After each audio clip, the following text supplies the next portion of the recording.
రేవంత్ రెడ్డి గారి ప్రభుత్వం రేపు ఒలింపిక్స్ లో పల్లెల నుంచి యువత రావాలనే ఉద్దేశంతో ఈరోజు సీఎం కప్ ప్రారంభించడం జరిగింది.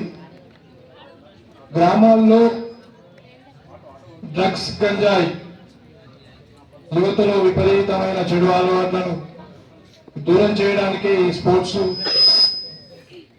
విజన్ 2047 స్టార్ట్ చేయడం జరుగుతుంది.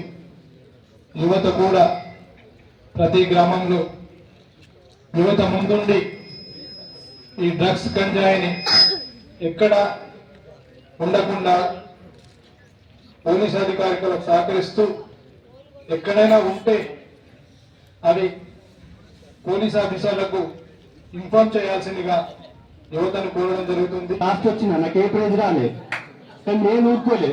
నేను ఏడ్చిన అయ్యేసరికి ఏం చేసిండు మా నాన్న, మన ఇంట్లో ఏది లేదురా ఒక మగ్గు అని చెప్పేసి ఒకటి అటెండర్తో ఒక మగ్గు కొనుకొచ్చి ఆ మగ్గు లాస్ట్ ప్రైజ్ లాగిచ్చింది అన్నట్టు. సో నేను అప్పుడు ప్రైజ్ కొనుక్కుంటుని ఇక్కడితో వదిలేయద్దు. నేను చాలా మందిని చూసిన, వెయిట్ లిఫ్టర్స్, బ్లాక్ బెల్ట్, ఎంతో మంది నాకు ఎక్కడో కిరాణా దుకాణంలోనూ ఏదో చిన్న పని చేస్తున్నాను. నాకు చాలా బాగా అనిపించింది, ఎందుకంటే ఇది అంత ఈజీ కాదు. జపాన్లో షైగన్ అంటారు. షైగన్ అనేది స్కూళ్ళల్లో చెప్తారు. అంటే ఏంటంటే ఏది కూడా ఒక రోజులో నేర్చుకోం మనం.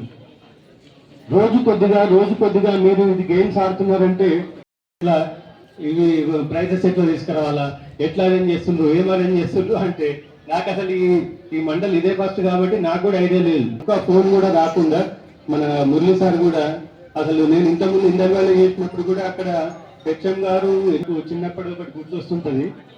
నేను అప్పుడు 5th క్లాస్ ఉన్నప్పుడు మా నాన్న అప్పుడు పంచాయత్ సమితిలో పనిచేస్తుండే. పంచాయత్ సమితిలో పనిచేసినప్పుడు అప్పుడు ఏంటంటే స్పోర్ట్స్ అందరికీ పెడుతుంది. పిల్లలకు ఎంప్లాయీస్ పిల్లలందరికీ స్పోర్ట్స్ కండక్ట్ చేస్తుంది. దయచేసి సార్లు చెప్పిన మట్టుకు మీరు ఆన్లైన్ క్లాసెస్ ఏదైతే వింటున్నారో ఆ క్లాసెస్ మట్టుకే మీకు మొబైల్ ఫోన్, దయచేసి మొబైల్ ని దూరంగా ఉంచండి. మీ రోగాలకు ఫస్ట్ రీజన్ అదే. మీరు మతిమరుపు రావడానికి, మనకి మెడల నొప్పులు, ఇంకొక రోగాలు రావడానికి ఫస్ట్ రీజన్ ఇదే. దయచేసి మొబైల్ పక్కన పెడితే మనం అన్ని విధాల ఇది సమతకు మమతకు సంకేతం, ఇది సమతకు మమతకు సంకేతం. రఘుపతి రాఘవ రాజారాం, పతిత పావన సీతారాం, ఈశ్వర तेरे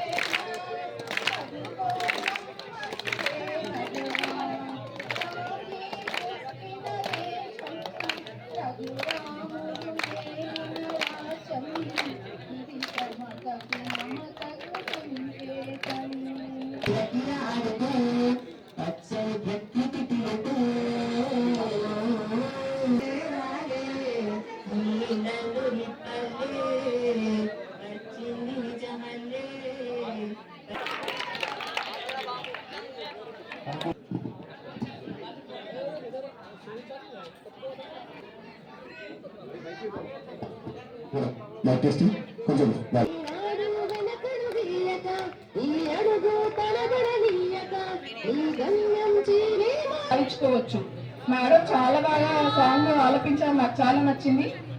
థ్యాంక్ యూ సో మచ్.